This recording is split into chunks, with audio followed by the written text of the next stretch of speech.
पाकिस्तान की तारीख में हमें एक चीज 75 साल बाद सीखने को मिली है कि ये मुल्क रहने के काबिल नहीं है, जहां दुनिया का बदतरीन निज़ाम है, जहां इस्लाम का नाम दिखावे के लिए लिया जाता है और सबसे बड़ी बात ये कि जहां इस्लामी तालीमात को प्रैक्टिस ही नहीं किया जाता सिवाय नमाज और हज रोज़ा वगैरह के, क्योंकि यहाँ फ्रॉड, धोखा, झूठ, सूद, हरामकारी, हर चीज़ ही की फरावानी और गलबा है।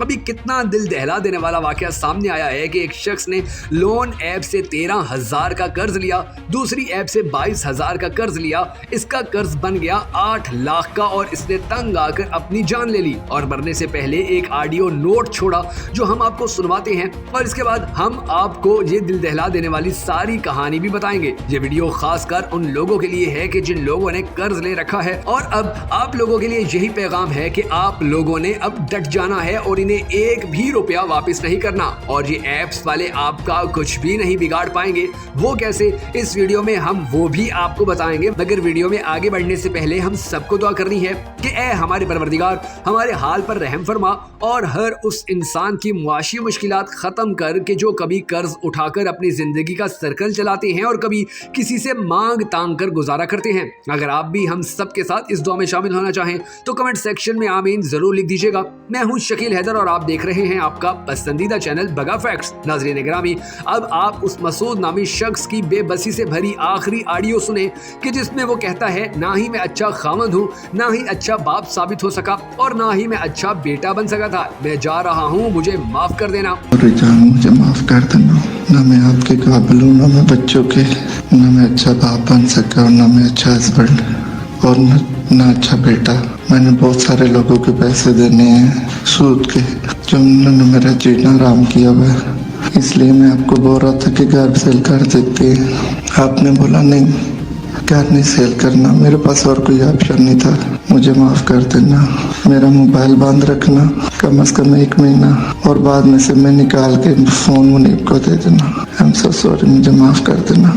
आपने सुना कि ये रावलपिंडी के इलाके चाकरा का एक रिहायशी था जिसने 13,000 का एक कर्ज लिया और वो बढ़कर 50,000 तक चला गया, फिर वो 1 लाख तक चला गया, फिर मसूद ने एक और कंपनी से 22,000 का कर्ज लिया और वो बढ़ते बढ़ते 6-7 लाख रुपए तक चला गया, जिसमें से उन्होंने 4-5 लाख वापस भी कर दिए। मगर आगे से लोन ऐप वाले कहते थे कि अभी भी आपका इतना ही कर्जा बाकी खड़ा है। अच्छा, अब ये लोन ऐप वाले करते क्या हैं? दाढ़ियां रख के बड़े इस्लामी और पढ़े लिखे बनकर सोशल मीडिया पर आते हैं और कहते हैं हम तो 1 लाख रुपया कर्ज लेकर ऊपर से 6,000 सूद देकर अपनी जिंदगी आसान बना चुके हैं, आप भी फौरन कर्ज ले लें। अब जब आप इनकी बातें सुनकर ऐप डाउनलोड करते हैं तो वो ऐप आपसे परमिशन मांगती है कि आप इसको अपने मोबाइल के तमाम डाटा पर एक्सेस दे दें, चाहे वो आपके मोबाइल की गैलरी हो या कॉन्टैक्ट नंबर हो या कुछ और हो। जो लोग कर्ज लेते हैं और वापस नहीं कर पाते तो उनको ये धमकियां देते हैं कि तुम जेल में सड़ोगे, तुम्हारी बीवी और बेटियों की तस्वीरें हम तुम्हारे इर्द गिर्द के इलाकों में वायरल कर देंगे और तुम्हारे सारे जानने वालों को फोन कर कर के बताएंगे कि तुमने हमसे कर्ज लिया और वापस नहीं कर रहे। इस तरह तुम्हारी इज्जत भी जाती रहेगी। अब जो शरीफ बंदा बेचारा जिसको किसी ने 13,000 का कर्ज नहीं दिया, ये लोग उसे डराते धमकाते हैं, इज्जत खराब करने की बातें करते हैं, फिर ऊपर से रोजाना सूद बढ़ता चला जाता है और लाखों में पहुंच जाता है। अब अगर आप लोगों ने इन ऐप से कर्ज लिया हुआ है तो इनको एक ढेला भी वापस नहीं करना। देखें, पाकिस्तान में सिर्फ 11 लोन ऐप्स हैं कि जो सरकार से रजिस्टर्ड हैं, बाकी सब लूट मार मचाने के लिए मैदान में उतरी हुई हैं। अब अगर ये लोग आपको कॉल करते हैं तो आप FIA में जाएं और उन्हें बताएं कि ये जाली ऐप्स के जरिए हमारी इज्जत खराब कर रहे हैं, हमें धमकियां दे रहे हैं। आप इन लोन ऐप्स वालों की फिरौनियत देखें कि मसूद बेचारे ने कुल 35,000 का कर्ज लिया और वो 7 लाख रुपए उस 35,000 के कर्ज के ऊपर सूद चुका चुका था। पाकिस्तान में कुछ अर्सा पहले पता चला था कि सरकार के 600 लाडलों को 300 करोड़ का कर्ज दिया गया है और उनका नाम तक किसी को नहीं बताया गया और यहाँ 13,000 के कर्ज पर बच्चे यतीम हो गए। अब आप इन लोगों का गिरबान भी पकड़ें जो ये झूठा नारा दिन रात लगाते हैं कि जी पाकिस्तान में तो सूद हराम है। कहां से हराम है? हर गली मोहल्ले में सूद है, हर मोबाइल में सूद चल रहा है। ये चूरन बेचना अब बंद करें। पाकिस्तान में 2 करोड़ से ज्यादा लोग तो रोजाना शराब पीते हैं, 6 करोड़ से ज्यादा लोग मंशियात का इस्तेमाल करते हैं, 50 लाख से ज्यादा लोगों की रोजी रोटी सूद के पैसे से जुड़ी है। यहाँ कहाँ है इस्लाम? किसने कहा कि ये इस्लामी मुल्क है? हर तरह की बदकारी, हरामकारी यहाँ जारी है। अच्छा, मजीद हैरत की बात ये है कि ये ऐप्स वाले धमकियां देते हैं कि हम आपको पुलिस से उठवाकर गायब कर देंगे आप अगर इनका एक नंबर ब्लॉक करेंगे तो ये दूसरे नंबर से कॉल कर देंगे, अगर आप अपना नंबर बंद कर देंगे तो ये लोग आपके रिश्तेदारों को तंग करेंगे। और इसी तरह पाकिस्तान की आवाम को सूद में मुसलसल जकड़ा जा रहा है। यहाँ हालात ये हैं कि कल परसों जियो न्यूज़ ने एक प्रोग्राम किया जिसमें 90% लोगों ने कहा कि अगर इन्हें मौका मिले तो वो 1 सेकंड में ये मुल्क छोड़कर चले जाएंगे। ऊपर से हमारे स्टेट बैंक की कारकर्दगी देखें कि वो कहता है कि हमने सिर्फ 11 ऐप्स को रजिस्टर किया, तो ये जो बाकी सैकड़ों ऐप्स चल रही हैं इन्हें बंद करवाने की जिम्मेदारी किस पर है? आज तक कितनी कार्रवाइयां की गई इनके खिलाफ? पूरी दुनिया में साइबर पर काम किया जा रहा है और यहाँ के हालात देखें कि क्या कुछ हो रहा है। इससे अच्छा तो मिडिल ईस्ट है, कम से कम जहाँ इंसानों के साथ साथ जानवरों के भी हकूक हैं।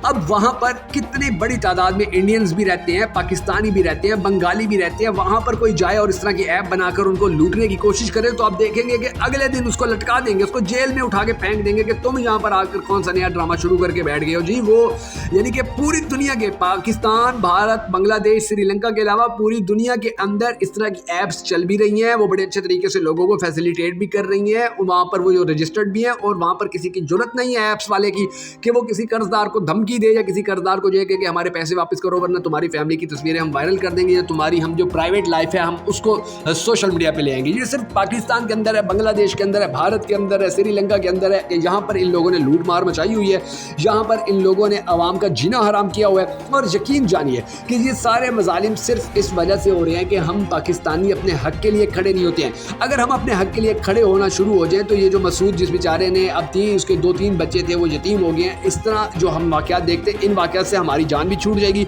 और ये जो लुटेरे ऐप्स वाले हैं फिर इन ऐप्स वालों की ये हिम्मत भी नहीं होगी कि ये किसी और को इस तरह से धमकाते रहे या किसी और को ये कहेंगे हम तुम्हारी फैमिली की वीडियोस या ऑडियोस या फोटोज़ या उनके नंबर वायरल कर देंगे।